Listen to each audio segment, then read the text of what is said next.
Uh, Just one quick question, Stefan. yeah. Would you like me to share my slides, or will you have a master set and you'll control the slides? I propose that you share your slide because you know your speed, you know what how you want to go forward and drive the discussion. I will just introduce you two because actually, I've been in touch and working with Scott and Eric for quite some time. I think Scott, we are already like almost 10 years history of Yes. working together on many projects, particularly in marketing and shopper inside. And then actually, Eric is the guy who changed my view after on the world of marketing and science after reading his book Nudge Marketing. And we also run few projects for pet care in Europe. I just want to introduce you because you are guys the experts in this field, and you've been running a global consultancy, BVA Nudge Unit, and also a few podcasts. Actually, great podcast. Congratulations Oh, thank you. to that. And Scott, Scott, you are CEO, am I correct, or is that Eric now? Oh, Eric is the founder and the CEO globally of BVA Nudge Unit. So I now lead the US team and work with him in managing the unit. But Sorry, Eric. Yeah. So Together to manage the company. yeah, and you guys are going to talk about behavioral science and the impact on disinformation and the impact of behavior and what was happening during the COVID and how behavioral science can help us in the future. Great. Well, thank you very much, Stefan. It's very nice to be here with you and with everyone. And with that said, we'll jump into our presentation today. I know you have a little background on us. You'll see there. The title, I hope, summarizes really where we're planning to go today, which is diving into this issue of disinformation through what I would call a behavioral science lens. So when we think about what behavioral science teaches us about how people think and how they make decisions and some of the heuristics or biases that influence us, how does that directly apply to this larger topic of disinformation and ultimately to the COVID situation as well? We've put the presentation into kind of three basic pieces. The first, an introduction to behavioral science, an overview, which Eric will lead. Then a deeper dive on some of the heuristics or biases that we think are relevant to this particular topic, and that's where I'll take the lead. And then I'll circle back to Eric, who's going to share a case study from our team's work in France that we think and hope will be directly relevant. And then, of course, we hope that there'll also be time for some Q&A at the end. Hopefully we'll get there as well. So with that said, and with time in mind, I'm going to turn it over to Eric for kind of section one on our key principles and introduction to behavioral science. Okay, thanks a lot, Scott. I will try to take the control of the slide if possible. If not, it's not so much a problem.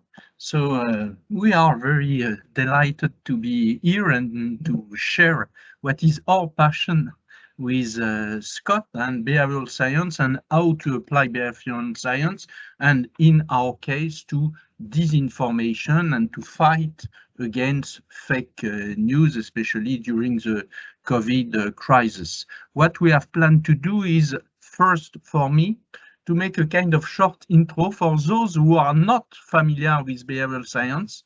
So I apologize for those who are already very familiar or expert in behavioral science, but with this first kind of intro, we are sure that everybody is aware about what is behavioral science, how we could use it, before Scott is going into more details, how we could contribute and better understand why disinformation works and how to fight against this, going into the details. So first, behavioral science is an important topic.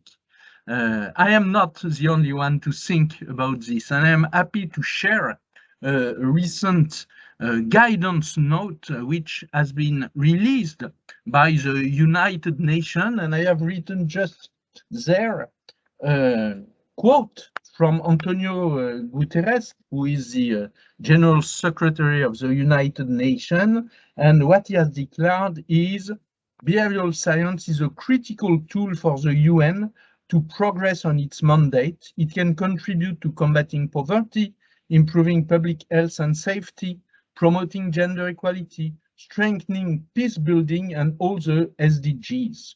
UN entities are strongly encouraged to invest in behavioral science to realize its tremendous potential for impact.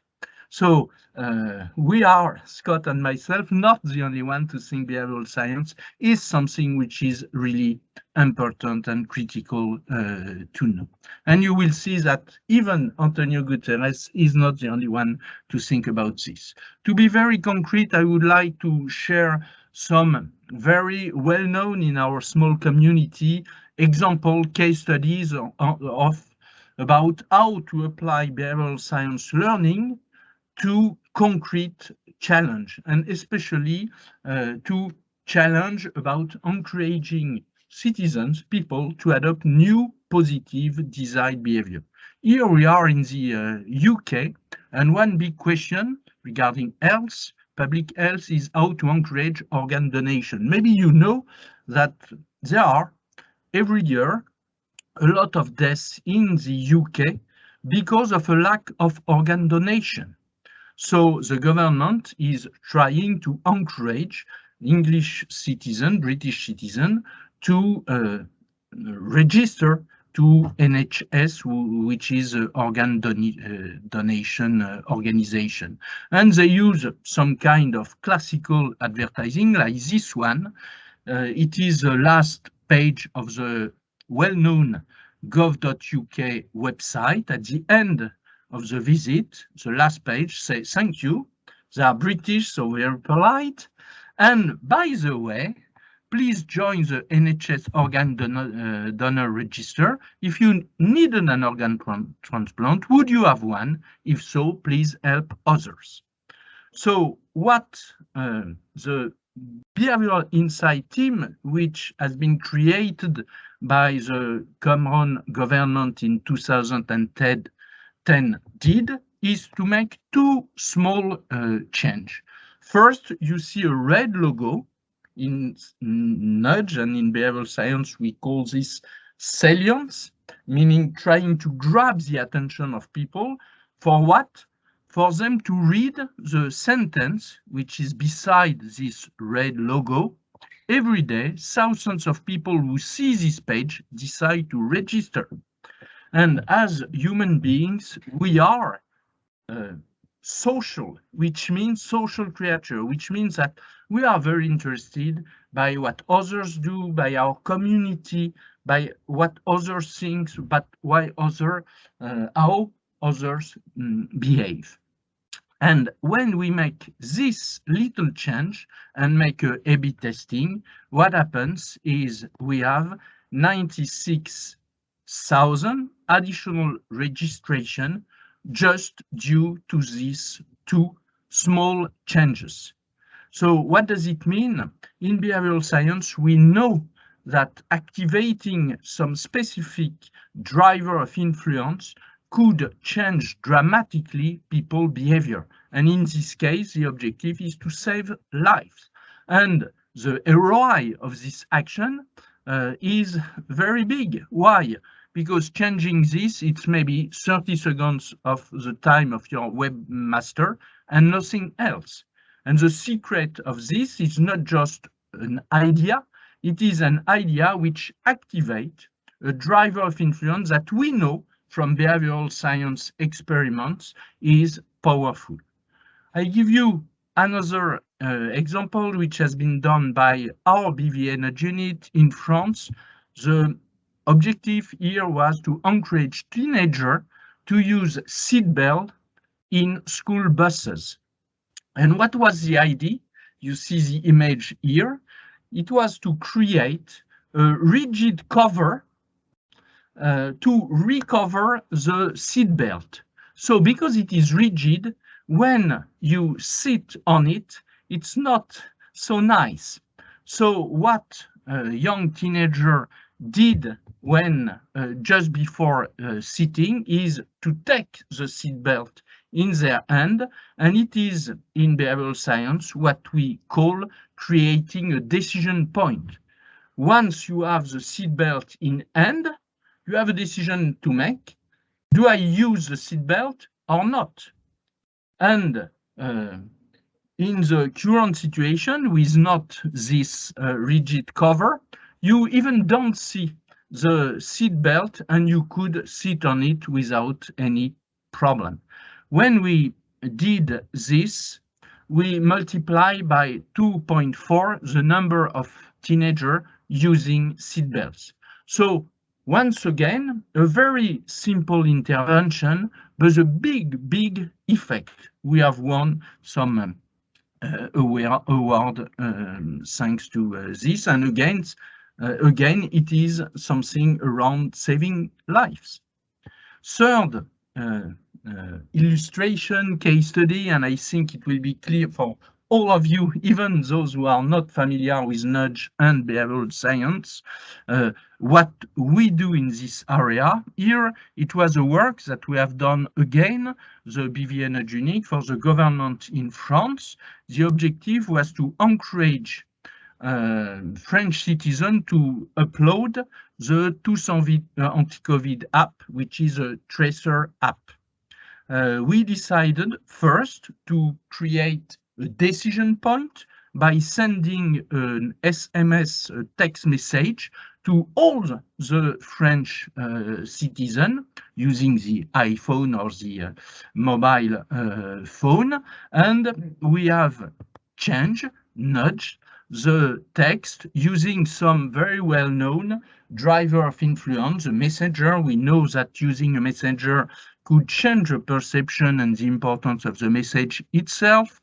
A big mantra in nudge is make it easy. If you want to encourage people to do something, make it easy. And in this case, make it easy means having the link to download, to upload the application at the middle of the message, activating a sense of urgency, using social norm, mentioning there are already 10 million of French citizens having and using this app, and some kind of reward. We have tested this message again against the initial message, which doesn't use this driver, and we have multiplied by more than 2 the number of people who have downloaded the app. Now we are close to 35, it was 32 some days ago, now it is 35 million of French citizens having downloaded the app. So I think you have a first feeling of what we do in behavioral science and nudge based on what we know about how to influence people, to encourage them. It is a word which is very important in nudge. We don't force people to do something. We create what we call a choice architecture, which encourage people to adopt a behavior that they would like to adopt. So it has started now close to 50 years ago in the academic world with a famous paper written by Daniel Kahneman and Amos Tversky. It was in 1974. After, during decades, experts in behavioral science have conducted experiments to really understand how real people make decisions in real world, sharing all the learnings that they progressively discover. I don't recommend these books. They are very technical, except if you are very passionate about nudge, I will share some others. And 25 years after this first paper, Daniel Kahneman, who is considered as the father of behavioral economics, has won the Nobel Prize in economics, which is funny. He is not an economist, he is a psychologist, which to me says a lot about what are the new vision that we have added to the classical theory of Homo economicus.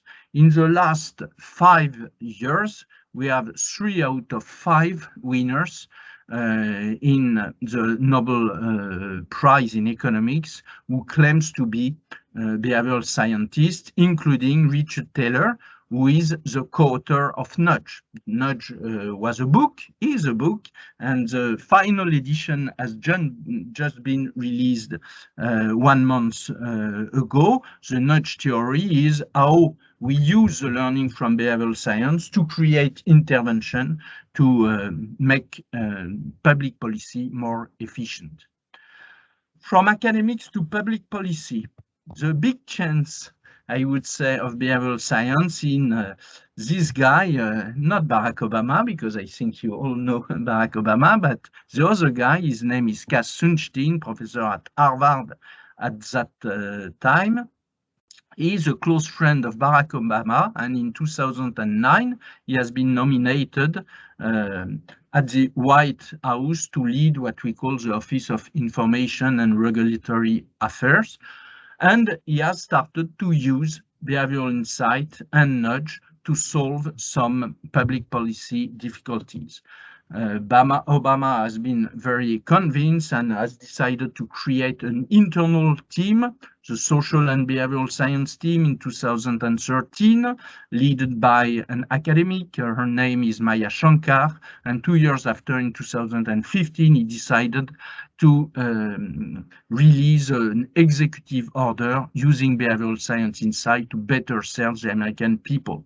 So it was a big change from the academic world to the real, I would say, world, and it was just the beginning of this. In 2017, published and identified by the OECD, we have now more than 200 public organizations applying behavioral science, including a lot of governments, but also cities, region, big organization like United Nations, for example. Why of this? And I think with the example you have understood this, using this understanding of how people make decisions and what shapes their behavior. When you have this in-depth understanding, you could create interventions which are more efficient and often, not always, but often at modest cost. That's why there is a strong dynamic of the application of the behavioral science learning. What we have learned before we go into the detail regarding disinformation with Scott from behavioral science, how we make decisions, and it is a concept which is very important, popularized by Daniel Kahneman himself in his Bible, in his book called System 1, Fast and Slow Thinking, in French, Les deux systèmes de la pensée. And what he explained, it is an analogy. It means it is not a biological description of how the brain is working.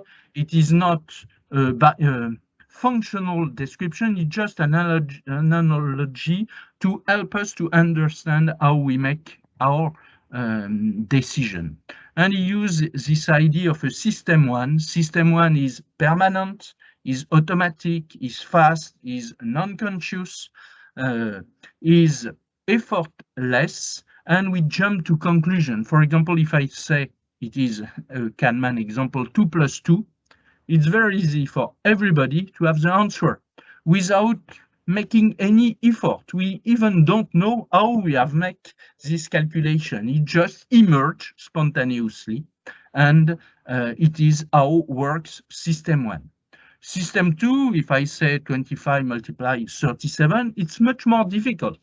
And here we use what we call the system 2, which is heavy, which is conscious. We know when we use our system 2, we have to pay attention. It is a deliberative system. We evaluate pros and cons to make a decision. But what is important to understand, it is this quote from Daniel Kahneman: most of what you think, we think, and do originates in system 1. Why of this? Because our brain is a system to save our energy and our resource. It is a system to survive. And system 1 is a way to make a lot of decisions without thinking about it, meaning without using resource, where system 2 use resource. So it's very important because often as practitioners, we try to convince people as the system 2 is conscious, we consider ourselves and others as rational people making conscious decisions using what Kahneman calls the system 2. And in fact, we often, and regarding disinformation, it is something which is absolutely critical, we often make decisions using our system 1. And what use our system 1 to jump to conclusion? Everything which is easy to be processed by the brain, meaning visual rather than words, stereotype, easy classification, familiar elements, simple ideas rather than complicated ones, emotion rather than figure and fact, past experience that you have in mind and that are easy to have access to, elements that are silent, and so on. We use what we call mental shortcuts to make decisions very rapidly without using too much resource. And only when it is very difficult for system 1 that we switch into system 2. And fake news are based mainly about how our perception system works and the importance of the system 1. In fact, in conclusion, I would share this quote from Dan Ariely: we are really far less rational than standard economy theory assumes. Moreover, these irrational behaviors of ours are neither random nor senseless, they are systematic, and since we repeat them again and again, predictable. And in fact, there are four big dimensions to understand what shape our behavior. We are, I already mentioned this, we are social creature, meaning that there are drivers of influence which are very important, like messenger, like social norm, like group pressure, like peers, like reciprocity, fairness, engagement, that you could use when you want to convince someone to do something. We are also highly emotional. We all know this. It means that, again, there are drivers that we can use: pride and ego, fear, mood, stress, regret, nostalgia. All these dimensions can be activated in the objective to encourage people to adopt a specific behavior.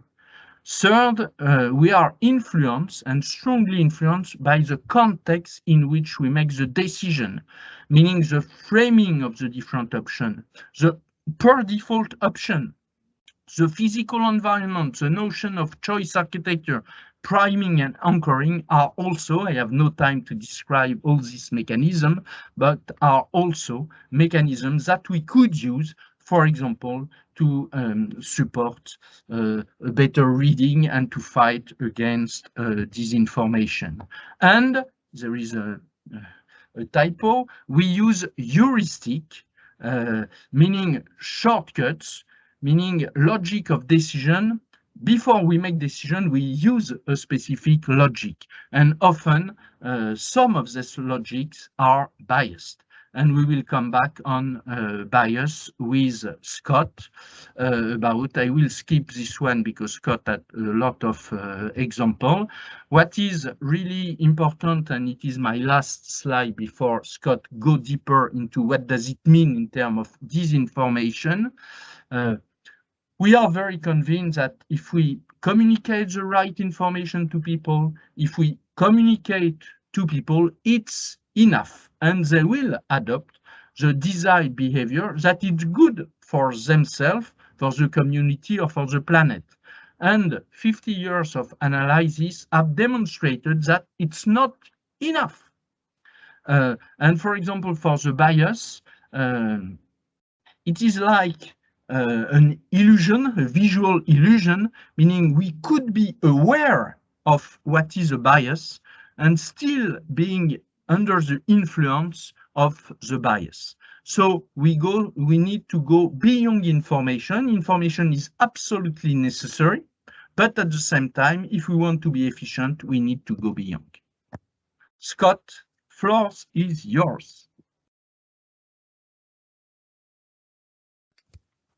Thank you, Eric, and I'll give everyone a moment to adjust to a very different accent as I join you from New York City here.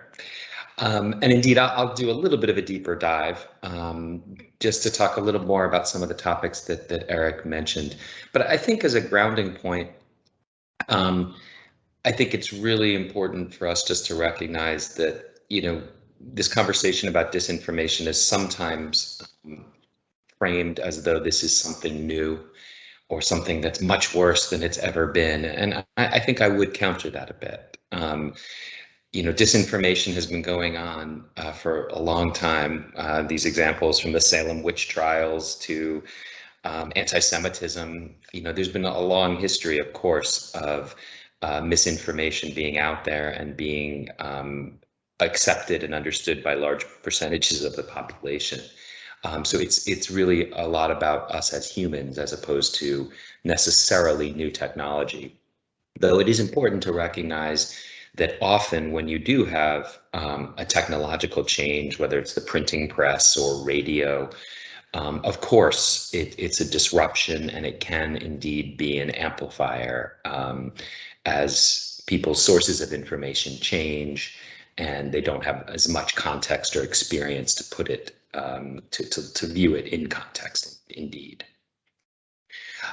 So again, while we can focus the conversation on social media, and of course, social media has a role in amplifying division, in helping people form bubbles, etc.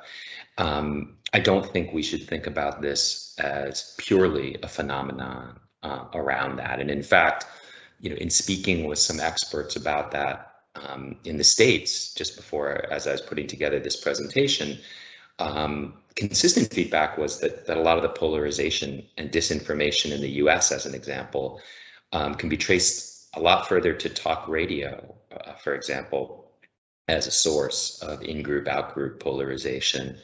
And of course, the media landscape and the fact that the incentives that are in place for many media organizations are not necessarily to provide balanced views, but instead to target very specific audiences with the news that they want to hear.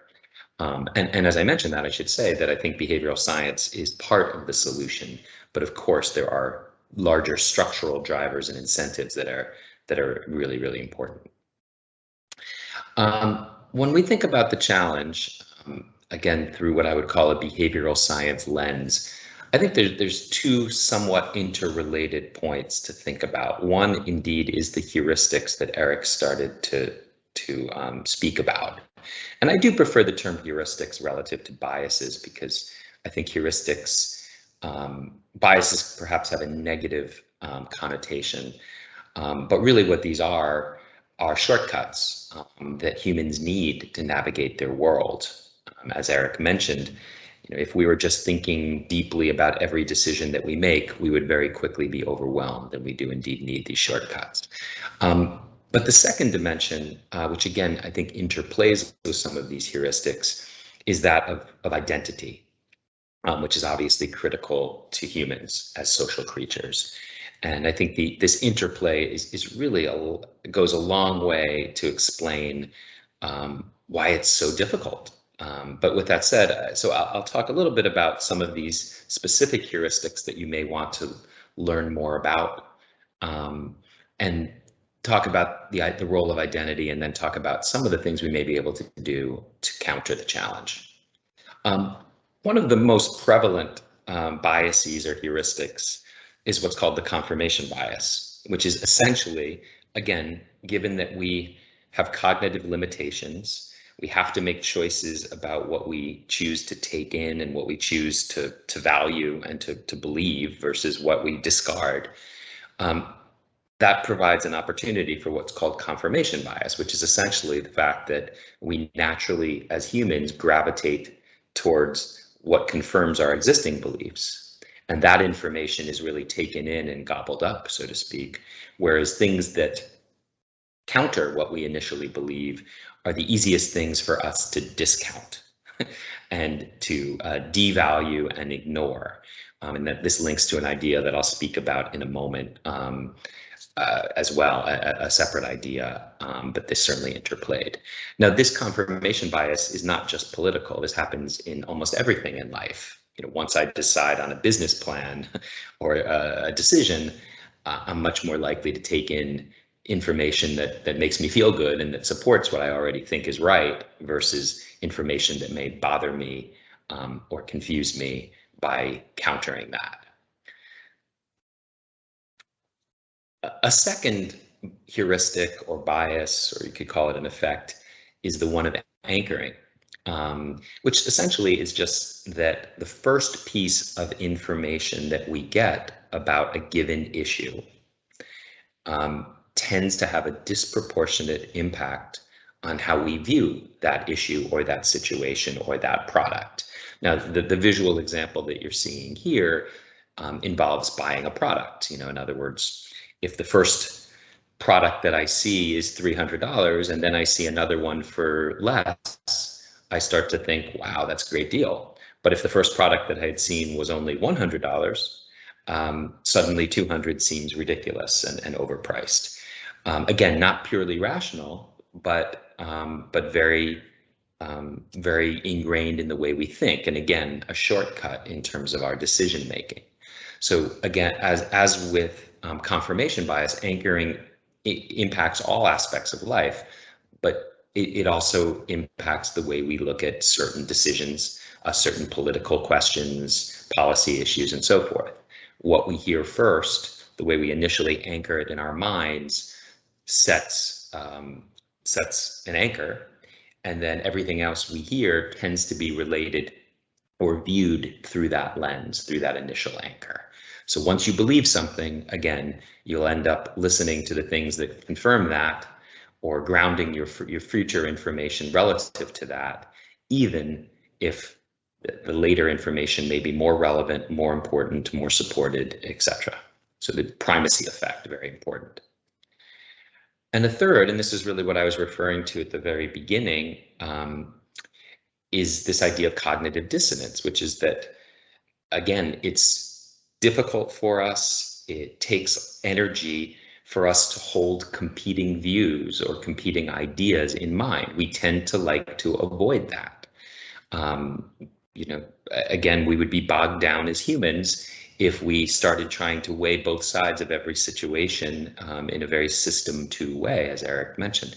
So again, once we set a belief, factors come in. We don't like to think about the opposite. We don't like to be caught up. So we tend, again, to have these other biases like confirmation bias kick in and just keep supporting our initial idea. So all three of these interrelated factors, and there are certainly others as well, but confirmation bias, anchoring, cognitive dissonance, they all work together to make it extremely difficult to change our minds. And indeed, some of the work that's being done in this field around the intersection of behavioral science and polarization and disinformation, there's actually a blog and a show called I changed my mind, because they're trying to illustrate the idea that people can indeed change their minds, but it is extremely difficult. And that has a lot of implications that I'll speak to in a moment about how best to counter disinformation or to mitigate its impact. Now, these three factors I've spoken about very briefly, admittedly, can be both individual dynamics or group dynamics, but they're primarily individual, confirmation bias, anchoring effect, cognitive dissonance, etc. But certainly a related factor, and one that I'm sure all of us are aware of on some level, is the idea of groupthink, right? The idea that, again, because we're very much social creatures, there's a lot of very innate human pressure to go along with what others are thinking. And as I showed this illustration, I just did want to make one point, which is, this illustration is kind of suggesting that people don't agree, yet they're going along in order to get along, so to speak. But I would also make the point that it's not always suppressing negative thoughts or disagreement. It's also a dimension where they do indeed start to agree with the people around them, because again, it's comfortable, it's easier. In some sense, it's a form of shortcut, just like these other heuristics. And groupthink is really just quite simply a factor of a function of the fact that we are very much social creatures, and being part of a group is important to us. And going against that takes a lot of energy, mental, social, psychological, and so forth. So again, it's another form of heuristic and shortcut that's hardwired into our brains. So the way I tend to think about it is that when you look at different groups, Black Lives Matter, Trumpians here in the US, etc., these are not people who necessarily are weighing every single policy issue and decision and agreeing with it. They're choosing an identity to a large degree. And then that choice of identity is a shortcut that makes it much easier to know which way you stand on different issues, and to form and be part of a group, of course. Now, this is obviously a very optimistic image. Unfortunately, the more common is the us versus them, the in-group, out-group dynamic. If I'm part of my group becomes meaningful because there are others that are not in my group. And unfortunately, of course, that's where these social heuristics can often, unfortunately, take us. And I'm going to apologize in advance for a very US-centric example here, but I feel like it's a relevant one. It's fine, perhaps the easiest way for me to think about this. And it is not going to be about Trump and Biden, but instead around the Yankees and the Red Sox, terrible rivals in sports. I was going to go with the football one, but then I wasn't sure what buttons I would press there, so I figured I would stick with the Yankees and the Red Sox. I am a diehard Red Sox fan. My family's from New England. We hate everything Yankee. We love everything Red Sox. So when Johnny Damon, a pretty good player from about 10 years ago, was on the Red Sox, he was a hero. He was wonderful. I loved him. Then he made the mistake of signing a contract to go to the Yankees, and he suddenly became an enemy and horrible. Same person, and I think it's not a large jump here, right, to think about this in terms of policy, right? Really, I'm rooting for as they say, I'm rooting for the laundry, right? It's just my identity. It's my interest. It's not the facts of the matter. It's not the underlying issue that's going on here. It's not a logical view of who Johnny Damon is and his abilities. It's all about identity and so forth. Another quote that I really like, which I do think is relevant to this, it comes from a writer named Upton Sinclair. The actual quote that he had is, "It's difficult for a man to understand something when his salary depends on him not understanding it." But I think you could replace the word identity in that very, very easily. and say, again, once you've decided on your identity, whether it's a Red Sox fan or a Trumpian, or come up with your favorite, it's very difficult to break through that because the person's identity is linked to that. So perhaps I've painted a negative picture or a depressing picture here in terms of these very real and very deep human factors that make it difficult for us to change and make it very inclined to choose sides. But there are things we can do about it. And they're not easy, and none of them are a magic solution, but I think they at least point us towards potential direction forward. Number one, obviously reducing overall polarization. And I just spoke about identity. And I think that's really an important thing to think about. How can we give people alternative identities to cling on to that are not as polarized as a political party, and so forth. So the Olympics actually is, you can say what you want about specifics of the Olympics, but it actually has a very positive influence because, at least for a brief moment, it tends to create a much stronger national identity as opposed to a political party identity that can subsume it. And certainly there are many other avenues. I'm a citizen of New York City. That's another identity. I'm a Red Sox fan. That's another identity that might cut across. And the more we can influence, or I should say, put forth alternative identities and remind them that their entire being is not tied into being a member of a political group, perhaps the more opportunity there is to go elsewhere. And in fact, local politics tend to often be less polarized than national politics for some of that reason, because people are, their identity is members of a town or a community. Secondly, and this won't shock you, is really reaching people early. Not to say to indoctrinate them, but to have an impact as beliefs and identities are being formed. Everything we learn from behavioral science and social science is that, again, once these beliefs and identities are in place, it's extremely difficult to change them through some of the heuristics that I mentioned. So the more we can help people form good habits as they first start to form their identities and the beliefs, the best we are. And so focusing energy on young people, not necessarily to get them to believe a certain thing, but to get them to think in terms of positive habits about weighing information is critical. A third point that I'd make is what I call aiming at the agnostics. And I've actually written an article about this that I can share as a follow-up. But the fundamental idea here is that on most issues, there's a group of people that believe with you, that have the same beliefs.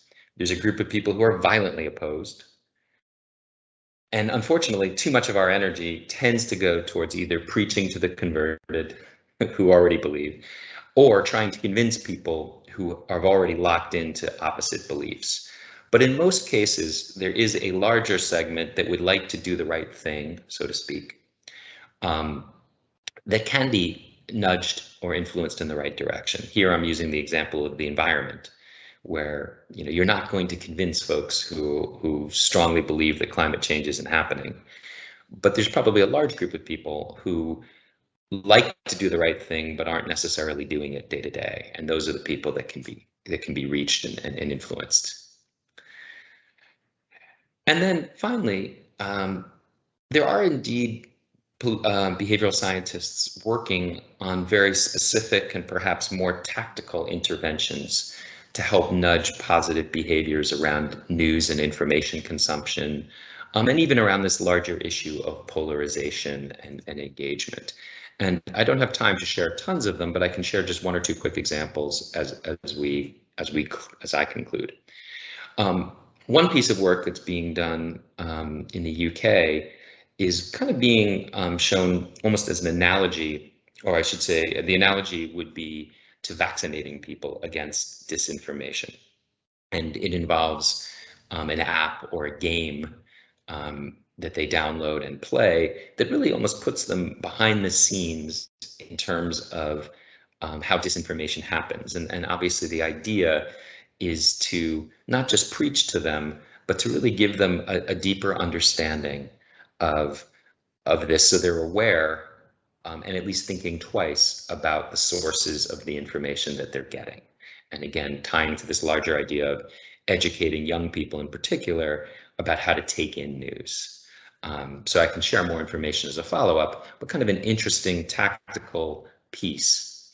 Another interesting one that we've come across, and this is from a group out in California, is just simply asking people to talk more about policy. Because what you tend to find very quickly is that people have extremely ingrained and emotional views about matters. But when you ask them to actually explain something, they often realize very quickly that they don't really know very much about what they're talking about.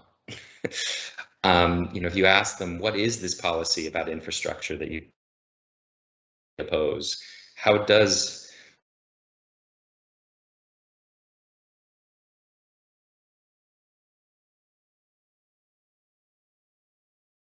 I think we lost Scott for a minute. Sorry, Scott, I think I may have lost sorry. you for a second. Yeah, we lost you for a minute. I apologize there. I was just saying, when people are asked to explain policies, what they tend to realize pretty quickly is they don't necessarily know it as much as they think they do. And that doesn't mean they change their view, but it does tend to lead to an openness to at least listen a little bit more and perhaps have discussions about issues. So again, very important to try to find mechanisms that kind of gently and politely illustrate to folks that, the strength of their belief doesn't necessarily correlate with their amount of knowledge. And again, that's not going to work for everyone, but it can work for folks. And I'll just conclude by pointing you towards a new book that just came out around this larger issue of polarization and disinformation as well, called Poles Apart, and which really interesting book by a group of folks that are doing research around this, called the Depolarization Project. So I'll leave it there and then turn it back to Eric, who I think is going to conclude by diving a little deeper into a case study from France. Thanks, Scott. I hope disinformation and behavioral science is clearer for you. Now we would like to end with a case study, which is an ongoing, still ongoing project. It is about our work at the BV Energy Unit to help the government to fight the COVID crisis, including to reduce disinformation, especially regarding vaccination. So just to give you an overview, at the very beginning of the COVID crisis, meaning for France in March 2020, we have been in contact with l'Élysée and with the French government to help them on a lot of different topics. I will come back on this in a second. Two types of requests from the French government, what I call strategic requests, but also operational or executional requests. At the very beginning, it was question like, how can we encourage French citizens to adopt the relevant behavior, what we have called les gestes barrières, meaning washing the hands, having the mask, and so on, according to their role, because you will see in a minute, it was difficult at the very beginning of the crisis to communicate to certain target, let's say medical staff, continue to work and to save our life. To the rest of the population, stay at home, and to some specific workers that they are so important that they need to continue to work. So it was 3 different behaviors. So how you could combine this in the relevant framing, and we have helped Emmanuel Macron to write his initial speech, creating what we have called the 3 front line, because he had previously talked about a war against the virus. So the idea is to say, okay, there are 3 front lines. First front line is the medical staff, and your role, your behavior is to continue to save our life. There is a second line, which was a new one and very important, the essential workers, meaning, for example, people working in hypermarket. If they stop, it is a big problem for the country.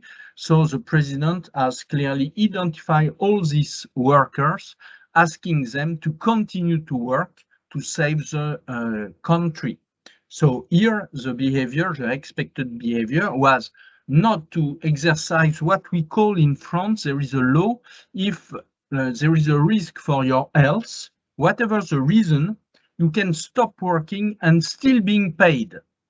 So there was a big risk there that people stop working and the country stop, literally. So second target, go to work, and third target, all the other people, stay at home. And using this concept, this framing of the 3 front line was a way to make it coherent. So I don't want to go into the detail of all what we do. How can we encourage French citizens not to be compliant with the lockdown after weeks of complying? Because it is what we call behavioral fatigue against fake news and so on, and executional objective. We will talk in a moment about to COVID.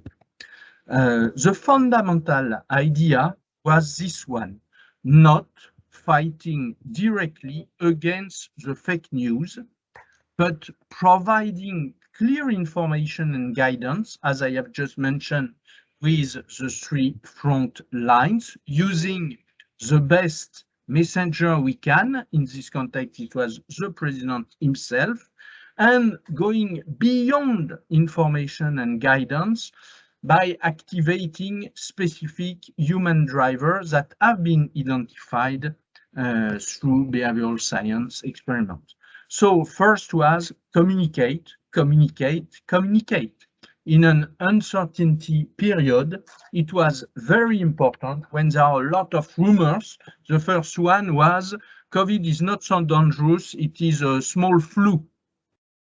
So stop listening to the doctors and so on about the danger of this. So first, to fight against uncertainty, it was to communicate. How to communicate? We recommended to the government to adopt a daily press conference and a regular press conference with the Prime Minister and the Minister of Health. Every day, 2 hours press conference to tell all what you know, and also when you don't know, to create trust and confidence with the government, to say I don't know, and it is new, and to admit that we don't know everything, but to communicate.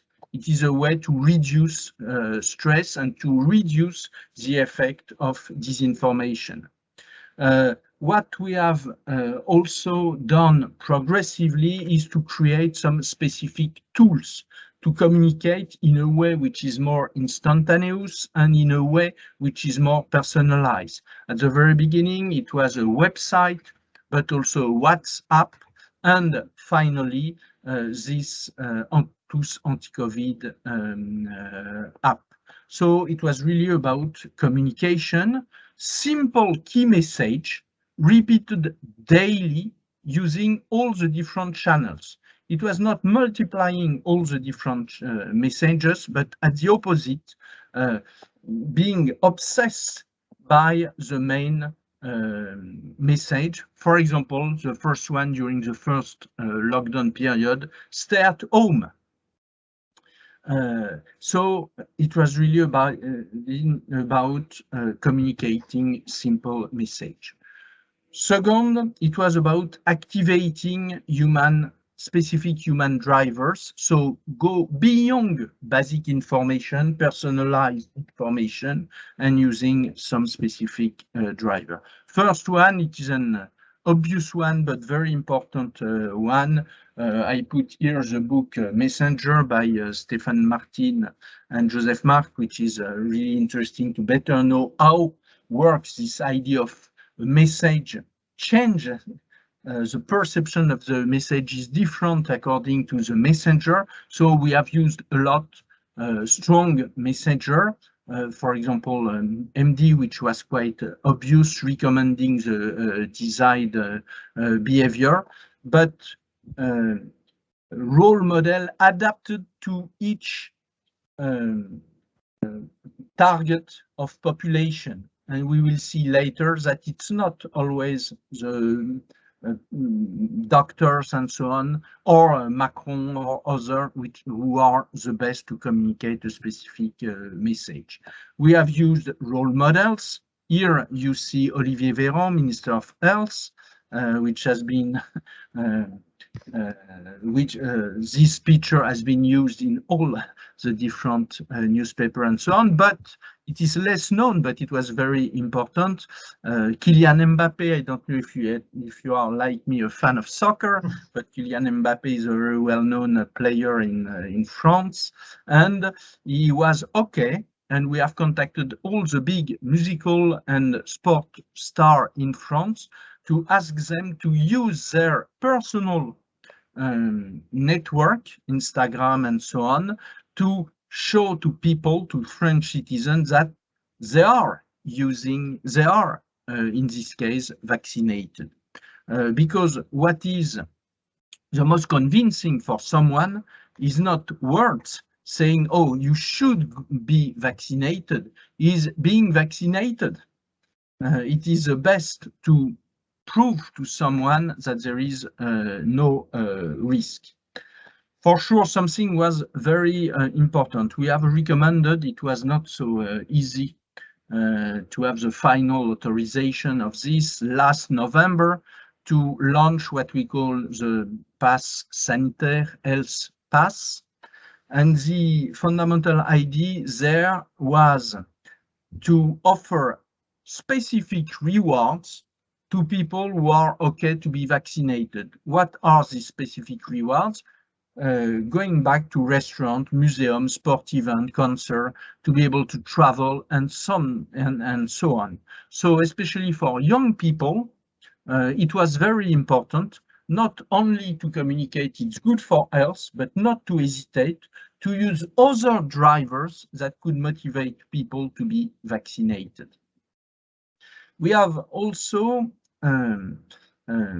assumed, I would say, to use additional service beyond the functional and the most important. Most important, if we were totally rational, you have to be vaccinated just because it is in your interest and in the interest of your family and the other.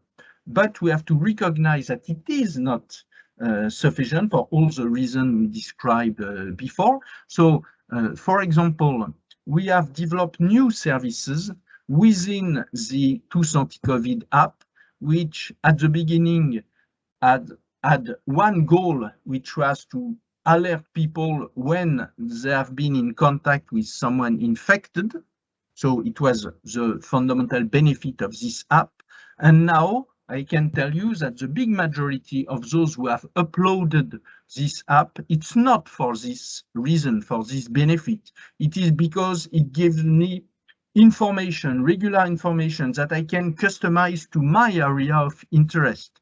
At the moment of the lockdown, within this application, it was possible to create a document in 2 seconds that you need to have if you go outside and to present to police and so on. So rather than to use a paper form to write your name and so on, in one click, it was possible to create this element.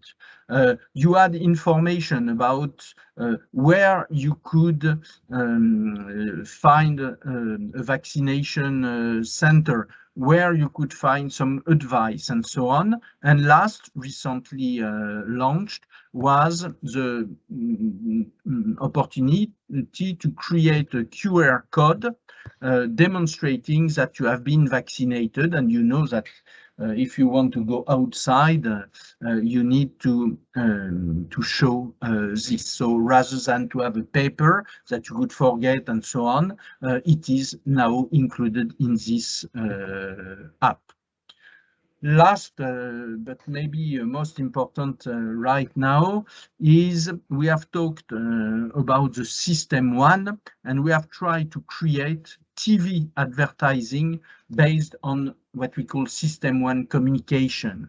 And we know, for example, from Dana Rielis, one challenges to fight against the present bias and some other bias is to make visible, tangible, the advantage that you will have in the future, for example, in relation with the vaccination, to make it visible and tangible right now. So we have made a lot of advertising regarding this.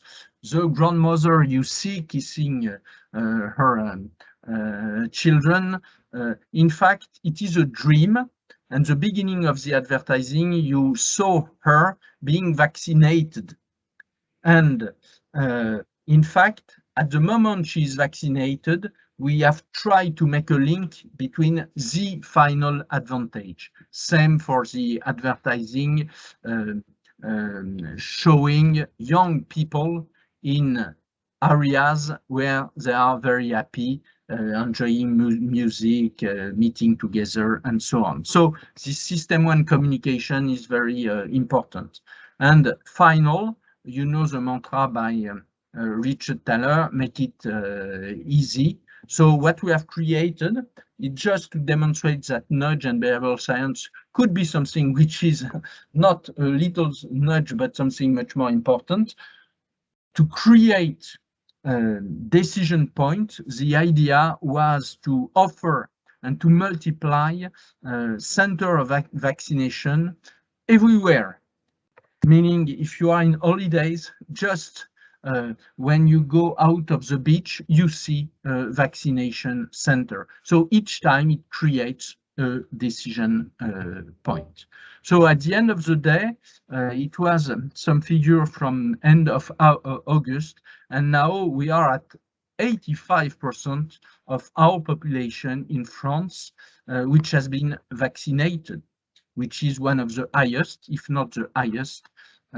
So it was possible coming from in last September poll showing that only 43% of the French citizens were okay to be vaccinated, meaning against fake news, and we have in France 5 to 6% of anti-vax. The basic idea was not to talk to anti-vax and to fight against their arguments and so on, but to find our ways of communicating and activating elements. At the end of the day, as a behavioral science practitioner, here is Michael Nathan. Michael Nathan is the head of the communication at the French government, leading what we call the SIG, all the department in charge of communicating, including l'Élysée. This crisis has had the merit to accelerate our ambition to put the nudge approach and behavioral science at the heart of our daily communication. And for us, it was a nice reward. So I let it there and open a Q&A session if you want. There is a new resource that we have just released. Scott was really at the heart of this new book, Applying and Infusing Behavioral Science. You could download for free at this address. So yeah. Thanks a lot. And thanks a lot, Eric. And as we agreed with Scott, we will have the link to the book on our website, because we're creating special website for the project. So all the participants would be able to download the book. Scott, if you could share also with the the link to the article you mentioned, because that was quite an interesting topic to talk. Sure. And sure, I'd be happy to. we use that more as also educational resource for workshop 2 and workshop 3. I will open the floor for the discussion. If you have questions, actually I have lots of questions, but I do not want to jump, and I would love to allow others to ask first, because I have a few questions that are related to polarization and the way how to tackle it, but also how to manage this behavioral fatigue, because that's pretty important, as this has been lasting for almost 1.5 years now. Yeah, Joseph. Thank you very much for your presentation. It was really wonderful. I have a couple of questions as well. First is a general one regarding the behavioral science. Is there, because I was writing down those as you were speaking, do you see in your work that people build resistance towards the kind of the marketing strategies that we see? Because as people are now using, and a lot of companies are now using these kind of techniques, is there some buildup of resistance, or like are people getting tired of it, and or do they still react the same way towards the marketing campaigns? So that's one, like a general question. And then I have more specific questions on the disinformation part that you presented. And first was, and I'm really interested in that, negative emotions versus positive emotions. So for example, in Slovakia, we saw that a lot of ads were run, look, these people died and it's really terrible, and if you're not going to be vaccinated, you will die, and et cetera, et cetera. So what's your take on having like negative emotions versus like positive ones that you had in your presentation? For example, the older lady having her grandkids with her and like dreaming about the beautiful future where she is where she doesn't have to be home alone. And connected with that, and sorry, this is the last one, is because a lot of work, well, in this sense that you presented in the disinformation part was done on social media or via the internet, so online. And how do we reach high risk groups, for example, in COVID, where the high risk groups tend to be elderly people who may not be connected the same way to the internet, and may not use the internet the same way as the younger generation. Mm-hmm. And sorry for for spitting out so many questions, but it's really interesting. Yeah. Well, I will strategically jump on the first question because I'm most comfortable with that, which will leave Eric with the positive negative emotion question. The question of wear out is definitely one that comes up quite often. And this may not be the most satisfying answer, but I do think it somewhat depends. Many nudges or interventions are based on this idea of salience, essentially. You know, if we can just make things very visible for people, make it, get in front of them, make it disruptive, and get their attention, it'll be effective. And I do think there's evidence to suggest that some of those kinds of approaches do have a wear out factor, that, after people see them several times, they become part of the wallpaper, so to speak, and they're more likely to be ignored. Now, that doesn't mean that the fundamental idea is bad. It just might mean that you need to refresh it every few months or something of that nature to keep it disruptive and to gain attention. So one example that comes to mind, I hope it's not too long an example, we did work around trying to reduce people's likelihood of keeping the doors open on trains and delaying them. and we had a visual device that was right there that was showing, you know, the train closing on their hands, the doors. And we just found that, you know, you need to refresh that periodically, because it does, the first time around, it gets a lot of attention and engagement. And then the 5th time or the 10th time around, it starts to wear. But I wouldn't say that's necessarily the case for every kind of intervention. I think you have to think about what it's dependent on. So I'll stop with that one and maybe turn to Eric on the positive negative emotion question that you mentioned. You know, is it more powerful consistently to drive some fear into people, or to speak to the positive outcome? Yes, it is a very good question. Just one word building on what Scott just said about your general question. There is something which is very important in nudge and behavioral science. It is about nudging for good. Why it works? For me, 2 major reasons. First, because we are humans, and we can't say, I want to stop my system 1. Your system 1 is permanent. So you make a lot of decisions without thinking. The framing, for example, is a way which makes a lot of sense because it's really ingrained in the human nature. So why a lot of this mechanism works? It's because it is really ingrained in our humanity. Second, which is, I think, very important, it's about the ethics of applying behavioral science and nudge. In fact, it works also when it is nudging for good, because it is what you want to do.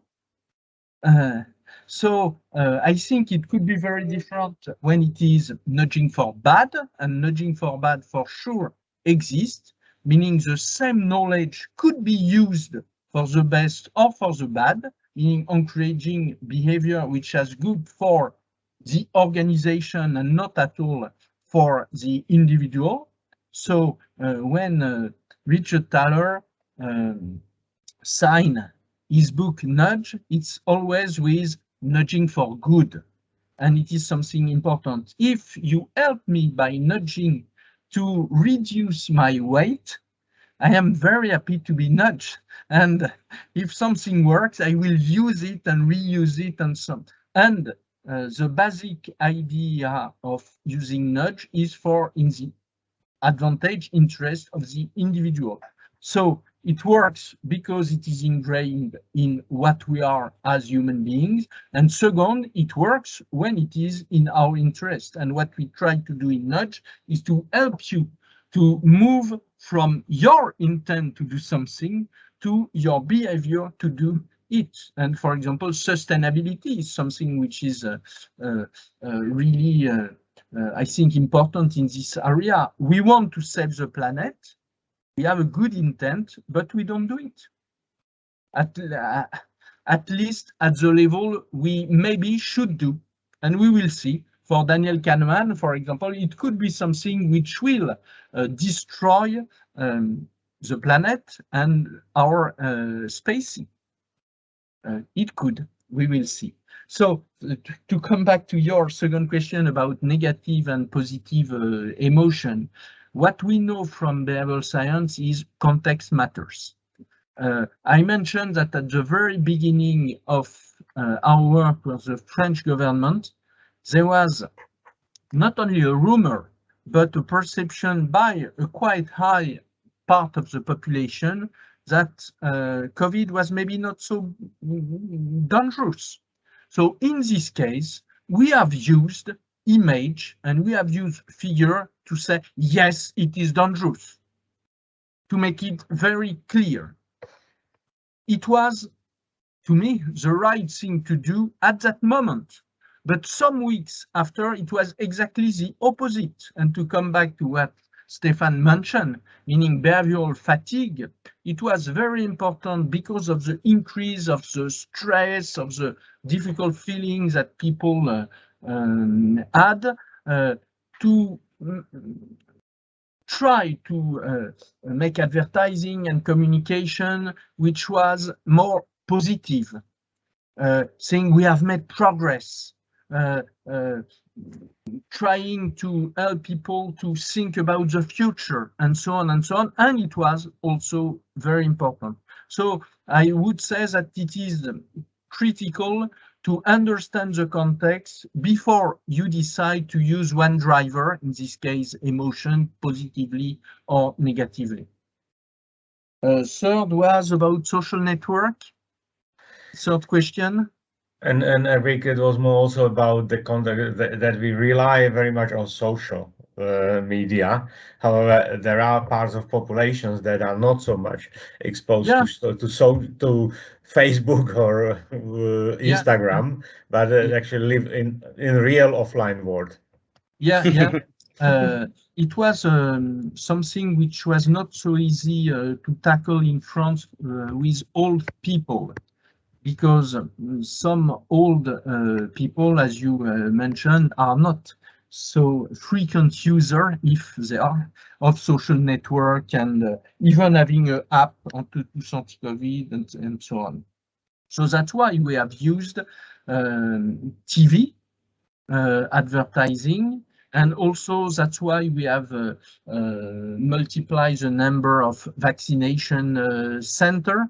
We have created also a specific service to go in the countryside, and meaning we don't ask to old people to come to us. What we have tried to do is with bus and with organization, which were quite expensive, but at the moment you need to invest to do this. So once again, it starts from an analysis about if you want to encourage a specific behavior and you have identified what we call friction, which makes this behavior difficult for any reason. First, you have to clearly identify all these barriers, micro barriers and friction.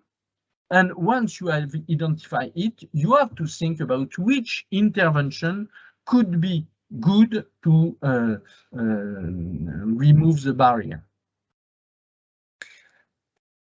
Yeah, I would just add that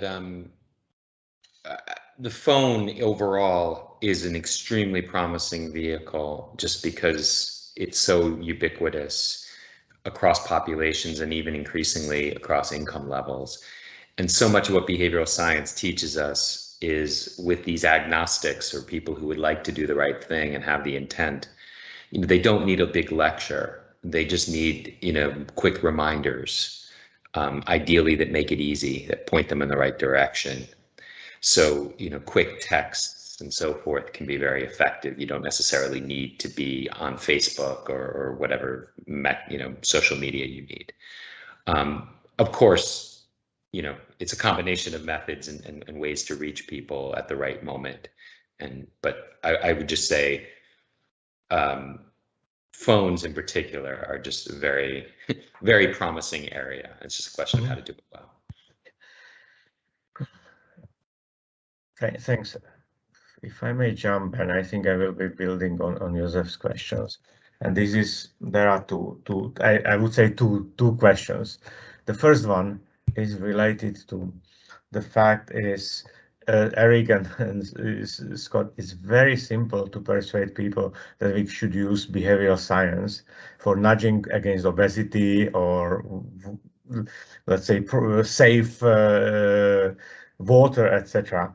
However, when it comes to more controversial topics, particularly when there is no political or limited political consensus and different views on what is right and what is disinformation and what is not, it creates a big question. And I think if you look at Slovak, Czech, or Hungarian political scene, you see a lot of very opposing views in the political arena, and how to actually utilize, and telling people we should utilize behavioral science in this context actually even creates lots of suspicions that we want to manipulate people. How to manage that situation? Well, I don't have a magical solution, and I agree with your point that you know, obviously people's definition of disinformation is going to vary based on on where you are on the spectrum and what you define as that. What I would say is, I would love to think that there are some areas of common ground that most people could find agreement on. For example, going a level higher and saying, what we'd like to promote and nudge would be responsible or informed media habits. So helping, teaching and encouraging people to think twice before forwarding stuff, to share, to take a look at to try to get multiple sources before accepting things at face value.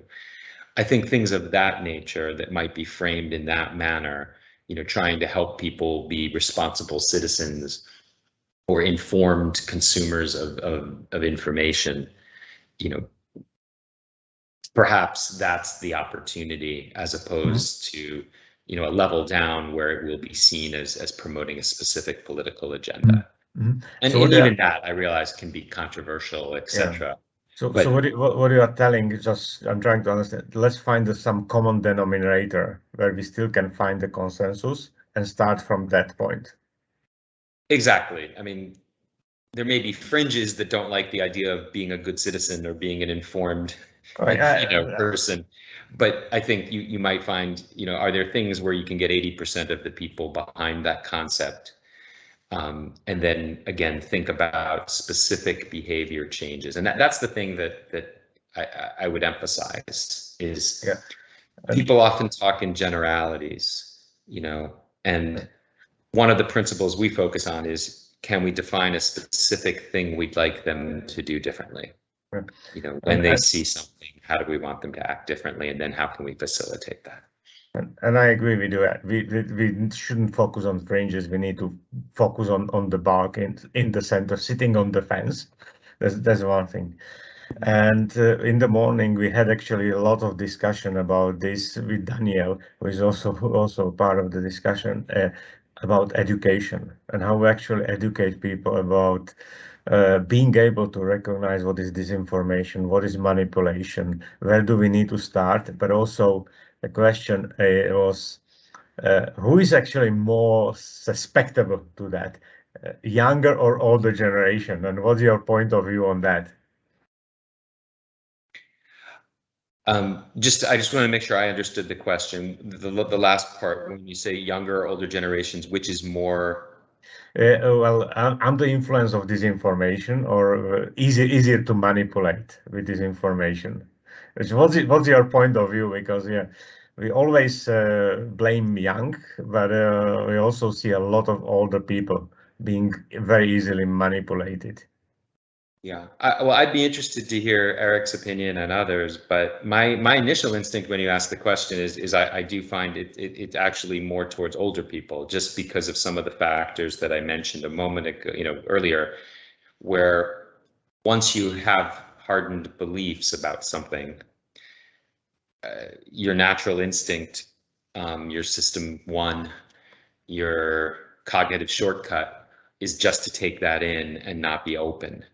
And while we can criticize younger people, I think they're less likely to be already in that mode and potentially more open to questioning and to getting multiple sources.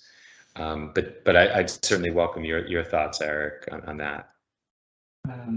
I think when I would not answer because I think at the heart of behavioral science there is this question of this interest for fact-based information and experimentation, and I'm quite sure that we could have some evidence about polarization and young and older people, and I think as a behavioral science practitioner we could highlight, and it is exactly what Scott mentioned, smart reason why young or older people could be more polarized.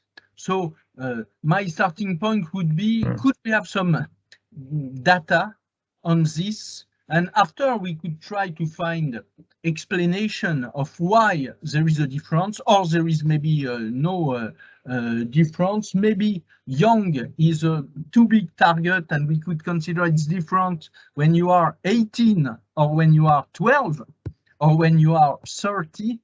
And second, I would like to come back just 30 seconds on your previous question about manipulation, because it is a debate which is very important everywhere.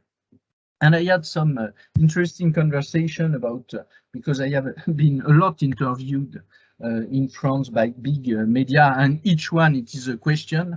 You work for Macron first, and second it is about manipulation. So I think first, transparency is very important, meaning you have nothing to hide as a behavioral science practitioner. You have a goal, and generally this goal is to help people to make better decisions for themselves or again for community and the planet. So you could share very explicitly what are your goals, what are the mechanisms you use, and being transparent is, for me, the first step, and for Cass Sunstein, the first step to create confidence. We don't want to manipulate you.